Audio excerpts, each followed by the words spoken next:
Ang simpleng kakanin na sapin-sapin, gawin naman nating special ang pagkakagawa. Perfect na perfect itong ating sapin-sapin roll kung nag-iisip ka ng ininegosyo. O di kaya naman na ipangahanda ninyo tuwing may okasyon sa bahay ninyo. Ano pang hinihintay natin? Let's start! Sa isang bowl ay pagsasama-samahin lang natin ang mga sumusunod. 2 cups ng glutinous rice flour at 1 cup ng rice flour. Guys, huwag kayong malilito sa dalawang ingredients na to ha. Magkaiba po ang glutinous rice flour at rice flour. Sunod na natin dyan ang 1 cup ng segundang asukal. Segunda or white sugar ay pwede naman po dito sa ating sapin-sapin roll. Next ay 2 sachet ng powdered na gatas. Maglalagay tayo niyan para magkaroon ng milky taste itong ating lulutuin. Halu-haluin lang natin yan hanggang sa magsama-sama na lahat ng dry ingredients. After nating mapaghalo-halo ang mga dry ingredients, ay isusunod naman natin dyan ang mga wet ingredients. Ilalagay na natin dyan ang 2 pouch ng ready-made na gata.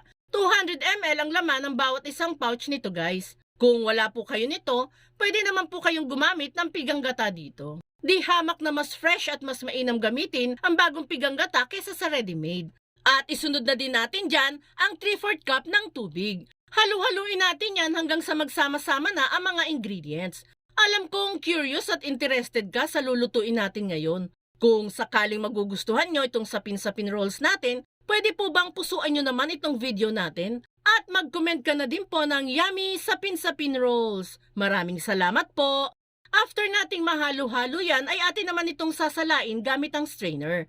Ito ay para masala natin yung mga buo-buong flour dito sa ating mixture. After nating masala yan, ay pwede na natin yung hatiin sa 3 portion. Dahil nga sapin-sapin ito, kaya magkakaroon tayo dyan ng 3 kulay. Nasa sa inyo po yan guys kung ano-anong kulay ang gusto ninyong ilagay dyan. Para dito sa recipe natin, gagamit po tayo dyan ng yellow, violet at orange na color. After nating makulayan ang bawat mixture, ay pwede na tayong magluto nito. Dito guys ay nagpakulo na tayo ng tubig sa steamer. Nakaredy na din po yung square pan natin dyan na pinahira ng mantika. Mas mainam guys kung maglalagay tayo ng parchment paper o di kaya ay dahon ng saging dito sa ating square pan na paglulutuan. Maglalagay na tayo dito ng unang layer ng ating sapin-sapin. Lulutuin muna natin ng 10 minutes itong unang layer ng sapin-sapin. Makalipas ang 10 minutes, ay ilalagay naman natin dyan ang second layer ng sapin-sapin mixture. Bali nasa 3/4 cup nga po pala ng mixture ang nilalagay natin dito per layer. Takpan at lutuin naman natin ito ng 12 minutes. After ng 12 minutes, ay ilalagay na natin dyan yung last layer ng ating sapin-sapin. This time guys ay lulutuin naman natin ito ng 15 minutes.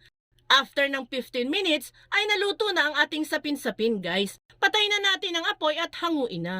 Dito guys, makikita ninyo na nag-iba na yung nasa square pan natin. Nagkaroon na ito ng parchment paper. Noong unang gawa ko po kasi ay dumikit itong masyado sa square pan natin. Kaya hindi ko na pinakita at gumawa na lang po ako ng bago. Pero this time ay nilagyan ko na ng parchment paper at pinahiran ko na din po ng mantika. Kaya eto na po siya guys. Pinalamig muna natin yung saglit bago ini-unmold dito sa lagayan. Tanggalin lang natin dyan ang parchment paper. Yung plato pala na pinaglagyan ko dito guys ay pinahiran ko din po ng mantika para maiwasan nating dumikit ito sa plato. At para maging special itong sapin-sapin rolls natin, lalagyan natin yan ng kamote halaya dito. Nakastack lang yan sa ref namin guys, kaya nilagay ko na dito. Pero pwede naman kayong maglagay dito ng binukayong nyog, keso, o kahit wala ng filling ay pwede naman po dito guys.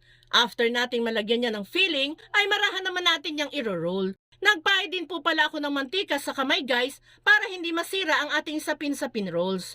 Once ma-roll natin yan, i-check natin kung dumikit ba ng maayos yung dulo ng ating sapin-sapin rolls.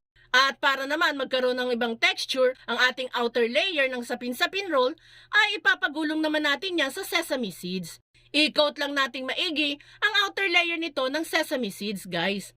Once ma-coat na natin yan, ay pwede na natin yang hatiin sa gusto nating laki at lapad nito. And once matapos na sa paghahati, ay ready to serve na itong masarap at pinalevel up na sapin-sapin rolls. O, diba guys? Napaka-creative ng ating presentation para sa isang typical na sapin-sapin. Itong mga ganitong presentation na nakakapagpaakit sa customer, kaya napapabili sila ng ating mga paninda. Kaya try mo na din gumawa nito. Paano guys? Dito na kami. Diyan na kayo. Bye!